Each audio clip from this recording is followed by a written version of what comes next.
Ontem celebrou-se também o Dia Internacional da Malária, que foi instituído há 14 anos, com o objetivo de chamar a atenção para a necessidade de investimento e compromisso político com vista à prevenção e controlo da doença. Temos connosco na edição da manhã Miguel Prudêncio, investigador principal do Instituto de Medicina Molecular. Muito bom dia. Muito bom dia. O Miguel, juntamente com a sua equipa, trabalham há mais de 10 anos numa vacina contra a malária, que o ano passado apresentou resultados inovadores, resultados promissores, resultados animadores, e ainda esta semana a Universidade de Oxford também apresentou resultados de uma outra vacina.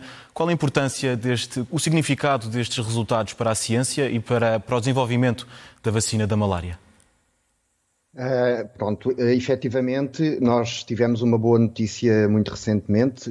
Esta equipa da Universidade de Oxford desenvolveu uma vacina que está em fase de ensaios e os resultados destes ensaios foram bastante promissores, ainda num número relativamente reduzido de participantes, mas resultados sem dúvida que nos deixam animados para a perspectiva de finalmente virmos a ter uma vacina contra a malária. Entretanto, e em paralelo, existem esforços a ser desenvolvidos por diversos laboratórios em diversas partes do mundo, entre os quais o nosso próprio laboratório, no sentido também de desenvolver uma vacina contra a malária, e eu penso que estes esforços complementam-se na medida em que, muito provavelmente, para combater uma doença com a dimensão que a malária tem, nós vamos precisar de todas as ferramentas que possam vir a estar disponíveis e, portanto, tudo aquilo que sejam esforços que visem encontrar formas de combater a doença e, nomeadamente,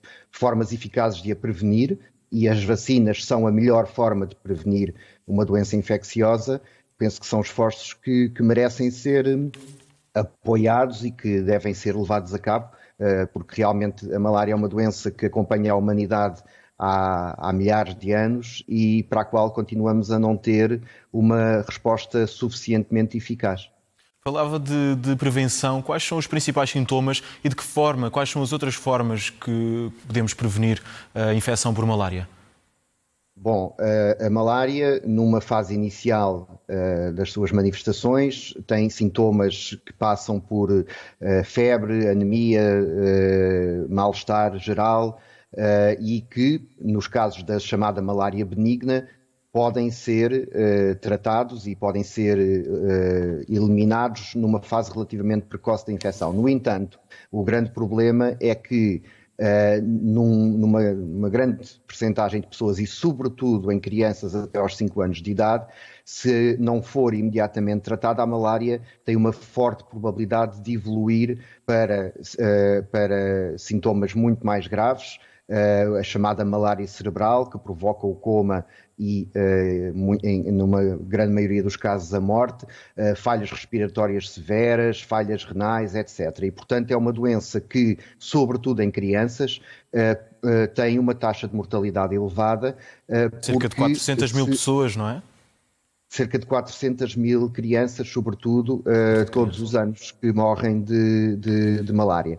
Portanto, formas de prevenir a doença passam, sobretudo, pela prevenção da transmissão da mesma, que é feita através da picada de um mosquito e, portanto, nas zonas onde a malária é endémica, a prevenção passa muito pela proteção contra essa picada, através de redes mosquiteiras, através de inseticidas, através de redes impregnadas com inseticida, mas evidentemente que estas medidas têm algumas limitações, porque as pessoas não podem viver toda a vida debaixo de uma rede e, portanto, uma vacina seria sem dúvida uma ferramenta com uma importância incomensurável na prevenção desta doença. Falando outra vez da vacina, qual é a estratégia que está a ser utilizada neste desenvolvimento? Bom, há várias neste momento. Como eu dizia há pouco, são vários os laboratórios no mundo que trabalham no sentido de desenvolver uma vacina contra a malária. Portanto, esta vacina de que se falou a semana passada da Universidade de Oxford utiliza apenas uma proteína do parasita que causa a malária como agente de imunização. mas há outras estratégias que utilizam o parasita no seu todo, numa forma atenuada, como agente de vacinação.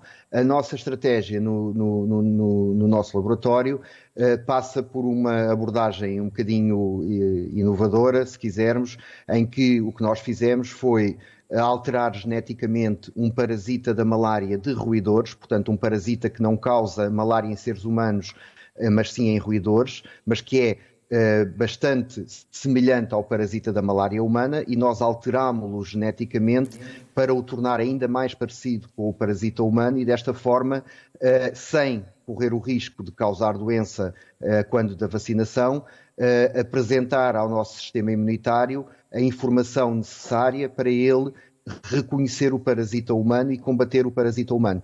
Portanto, Miguel, esta é a principal particularidade comparativamente, por exemplo, à vacina da Covid-19, que tanto temos ouvido falar nesta altura?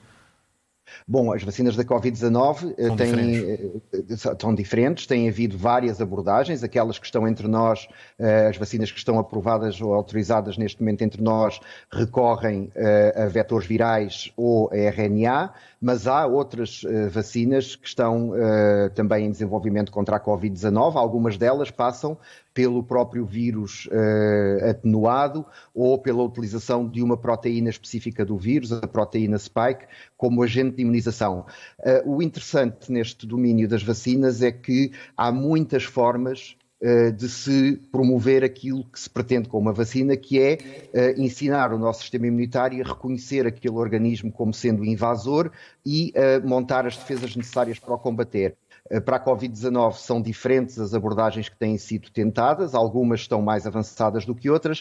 Para a malária, nós temos também diferentes abordagens, eu exemplifiquei com a nossa abordagem, mas também com outras que têm estado em desenvolvimento, e eu penso que o mais importante realmente é que nós consigamos ter ferramentas eficazes, e tantas quanto possível, de maneira a realmente, de uma vez por todas, conseguirmos controlar e idealmente eliminar esta doença que tem um ónus enorme para as populações onde é endémica e, sobretudo, para as crianças que vivem nessas regiões. Exatamente. Miguel, mesmo para fechar, o Miguel ontem questionava no artigo publicado no site do Público até onde poderia chegar a ciência com um investimento adequado e sustentado, a ciência portuguesa. E eu pergunto-lhe até onde poderia chegar a ciência portuguesa com um investimento sustentado e até onde poderia chegar o desenvolvimento da vacina da malária?